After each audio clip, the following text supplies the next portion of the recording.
तो आज doctor BD कल्ला नामांकन भरेंगे, 10वीं बार चुनाव लड़ेंगे कांग्रेस के बीडी कल्ला। और आज दोपहर 12:10 पे मुहूर्त निकाला गया है और नामांकन से पहले वो इंदिरा गांधी को श्रद्धांजलि भी देंगे। तो आपको बता दें कि आज नामांकन प्रक्रिया का चौथा दिन है और आज डॉक्टर बीडी कल्ला, जो कि बीकानेर पश्चिम से प्रत्याशी है, कांग्रेस ने टिकट इन्हें दिया है, तो आज अपना पर्चा भरने जा रहे हैं। डॉक्टर बीडी कल्ला कांग्रेस से 10वीं बार चुनाव लड़ेंगे। 2023 का चुनाव 10वां चुनाव होगा उनका जो लड़ने जा रहे हैं और आज नामांकन दाखिल करेंगे और नामांकन दाखिल करने से पहले इंदिरा गांधी को श्रद्धांजलि भी देंगे। तो आज दोपहर 12:10 का शुभ मुहूर्त निकाला गया है।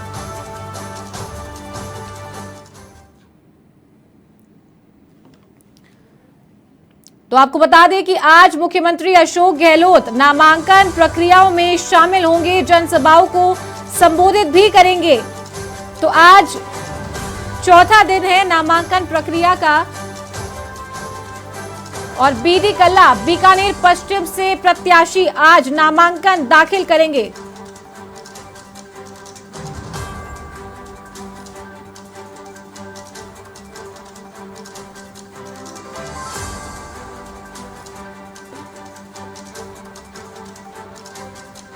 और ज्यादा जानकारी के साथ रुख करते हैं हमारे वरिष्ठ सहयोगी रवि बिश्नोई का। रवि, बीकानेर संभाग आप संभालते हैं, बीकानेर पश्चिम से कांग्रेस के प्रत्याशी बीडी कल्ला आज नामांकन दाखिल करेंगे। मुख्यमंत्री अशोक गहलोत भी उनका समर्थन करने के लिए, जनसभा को संबोधित करने के लिए बीकानेर पहुंचेंगे। क्या कुछ कार्यक्रम उनका प्रस्तावित है आज? बिल्कुल, मुख्यमंत्री अशोक गहलोत आज बीकानेर आ रहे हैं। नोखा में एक जनसभा को संबोधित करेंगे। सुशीला डूडी नोखा से कांग्रेस की प्रत्याशी हैं, उनका नामांकन प्रक्रिया जो होगी उसमें शामिल होंगे, राम सभा को संबोधित करेंगे। उसके बाद में देशनोक में कोलायत प्रत्याशी भंवर सिंह भाटी के समर्थन में एक आम सभा को संबोधित करेंगे।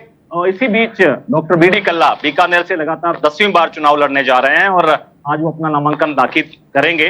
शिक्षा मंत्री हैं, राज्य के पेशे से प्रोफेसर रहे हैं, शिक्षाविद के रूप में उनकी बीकानेर में पहचान है।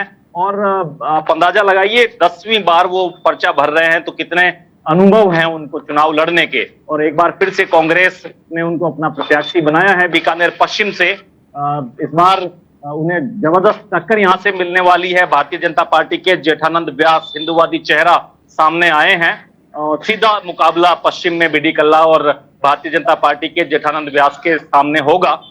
परंतु आज 12:10 का मुहूर्त निकला है डॉक्टर बीडी कल्ला का। काफी विश्वास करते हैं वो ज्योतिष में और उन्होंने मुहूर्त निकलवाकर आज पर्चा जो है वो भरने की ठानी है। सबसे पहले वो अपने कार्यकर्ताओं, समर्थकों के साथ जिला कलेक्ट्रेट, जो इस वक्त मेरी पृष्ठभूमि में आपको नजर आ रहा है, यहाँ पर पहुंचेंगे। यहाँ इंदिरा गांधी की प्रतिमा का माल्यार्पण कर उन्हें श्रद्धांजलि देंगे। पूर्व प्रधानमंत्री इंदिरा गांधी, सोनिया गांधी आलाकमान के खासे नजदीक बीडी कल्ला माने जाते रहे हैं और एक तय समय पर वो अपना पर्चा दाखिल करके अपने चुनाव प्रचार का आगाज तो हालांकि वो कर चुके हैं, परंतु नामांकन की प्रक्रिया को पूरा करेंगे और देर शाम बीकानेर पूर्व और बीकानेर पश्चिम इन दोनों की एक संयुक्त आम सभा जो है वो गंगा शहर में होगी, जहां पर मुख्यमंत्री अशोक गहलोत के साथ पीसीसी चीफ गोविंद सिंह डोटासरा और प्रभारी कांग्रेस के सुखजिंदर रंधावा ये शिरकत करेंगे। कुल मिलाकर आज कांग्रेस यहां पर एज पर है। पहला बीकानेर से पश्चिम से जो बड़ा नाम है उनका पर्चा आज बीडी कल्ला के द्वारा यहां पर दाखिल किया जाएगा। जी रवि, और एक और विश्लेषण मैं इस बात का आपसे चाहूंगी, क्योंकि जिस तरीके से टिकट वितरण किया गया है तो हर जगह ये चर्चा है कि किसकी टिकट वितरण में चली है। बात अगर गहलोत की करें तो गहलोत का नाम भी यहाँ सामने आ रहा है कि कई उम्मीदवारों को गहलोत के द्वारा टिकट दिया गया है। बात करें अगर पायलट गुट की तो कई जो समर्थक है पायलट के, उनका टिकट काटा गया है। तो किस तरीके से इस चीज का विश्लेषण आप करेंगे कि आला कमान के द्वारा यहाँ पे टिकट वितरण किया गया है या फिर जो करीबी यहाँ पे मंत्रियों के माने जाते हैं उनका टिकट वितरण किया गया है? बीकानेर संभाग की हम बात करेंगे। देखिए, चली तो आलाकमान की है, टिकट वितरण उन्होंने किया है, परंतु इस बात में कोई दोहराय नहीं है कि जादूगर की जादूगरी इन टिकट वितरण में भी देखी गई है। जैसा कि सीएम अशोक गहलोत पहले से कह रहे थे, 102 विधायक जिन्होंने उनकी सरकार को बचाया, उनमें से अधिकांश 3 को छोड़कर सभी को टिकट मिल चुकी है। सभी मंत्री जो हैं वो टिकट उनको मिल चुकी है।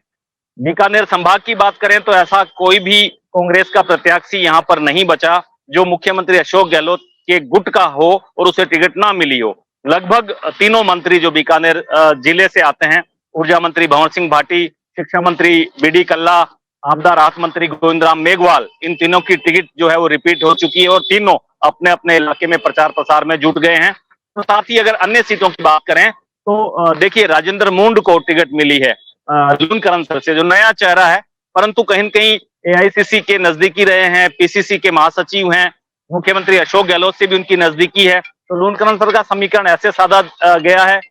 अब बीकानेर पूर्व से यशपाल गहलोत जो शहर कांग्रेस के अध्यक्ष रहे हैं पिछले 1 दशक से ज्यादा वक्त से, उनको टिकट दी गई है। पिछली बार इनकी टिकट यहाँ पर कटी थी।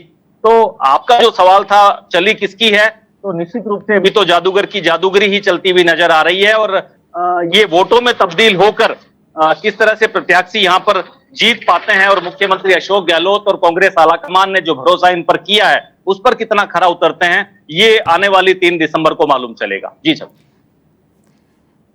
जी रवि जी, तो मैं चारू आपके साथ स्टूडियो से जुड़ी हुई हूँ। मेरा सवाल यह है कि क्योंकि आज बीडी कल्ला का नामांकन है तो बीकानेर पश्चिम सीट की हम बात करते हैं।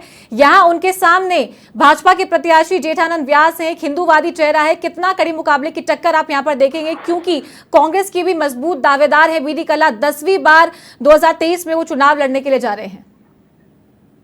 बिल्कुल, बीकानेर पश्चिम का मुकाबला दिलचस्प रहने वाला है। भारतीय जनता पार्टी के यहाँ पहले जो विधायक थे गोपाल जोशी, जो रिश्ते में बहनोई भी लगते थे डॉक्टर बीडी कल्ला के, साले बहनोई आमने सामने चुनाव लड़ते थे, कभी साला जीतता कभी बहनोई जीतता, परंतु गोपाल जोशी दिवंगत हो चुके हैं। उनके परिवार से ऐसा कोई व्यक्ति नहीं है जिसको भारतीय जनता पार्टी टिकट के लिए उपयुक्त मानती थी। और आरएसएस की पृष्ठभूमि वाले हिंदूवादी चेहरा जेठानंद व्यास, उन पर भाजपा ने दांव खेला है। तो मुकाबला दिलचस्प रहने वाला है। बीकानेर पश्चिम जो है वो पाटों की राजनीति वाला इलाका है। यहाँ पर प्रत्येक मोहल्ले में लकड़ी का एक पाटा जो है वो लगा रहता है और वहां पर देर रात तक चर्चाएं होती रहती है। ये शहर जो अंदरूनी परकोटे के भीतरी शहर है, ये जीवित शहर है, मनमोजी शहर है और रात भर चर्चाओं का दौर चला रहता है। उन चर्चाओं के भीतर भी हम जाएंगे और अभी जो हम कई बार वहां गए हैं, वहां की जो चर्चाएं देखने को मिली है, उन चर्चाओं में कहीं न कहीं बीडी कल्ला के कामकाज का तो निश्चित रूप से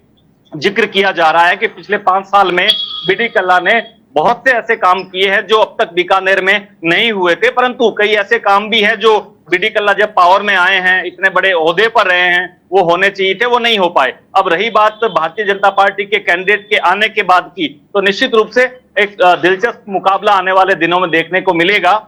कितना भुना पाते हैं बीडी कल्ला इस समीकरण को, वो तो वक्त बताएगा, परंतु फिलहाल टिकट वितरण के बाद में बीकानेर पूर्व की टिकट वितरण हुई, यशपाल गहलोत को असर हुआ पश्चिम में, ऐसा भी देखने को मिल रहा है। तो फिलहाल मान मनोबल का जो दौर है वो भी जारी है कहीं न कहीं। और आज जैसे ही मुख्यमंत्री अशोक गहलोत यहाँ आएंगे तो 3 घंटे का वक्त रिजर्व रखा गया है देशनोक से।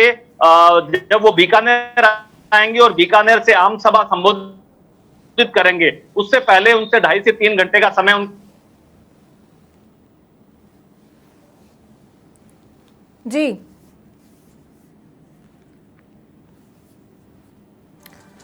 तो आपको बता दें कि आज नामांकन का चौथा दिन है और शिक्षा मंत्री और 10वीं बार चुनाव लड़ने के लिए जा रहे हैं बीडी कल्ला। आज दोपहर 12:10 पर नामांकन दाखिल करेंगे। नामांकन दाखिल करने से पहले इंदिरा गांधी को श्रद्धांजलि अर्पित करेंगे और उसके बाद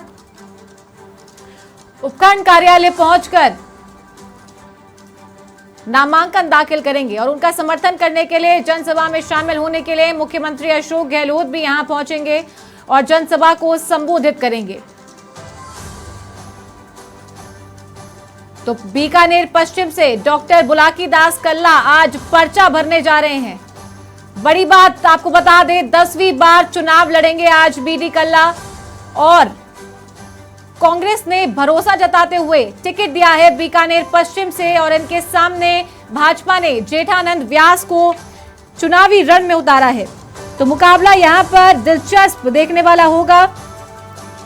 बात अगर जेठानंद व्यास की करें तो एक हिंदूवादी चेहरा है और संघ ने इस टिकट पर अपनी मजबूत दावेदारी रखी है।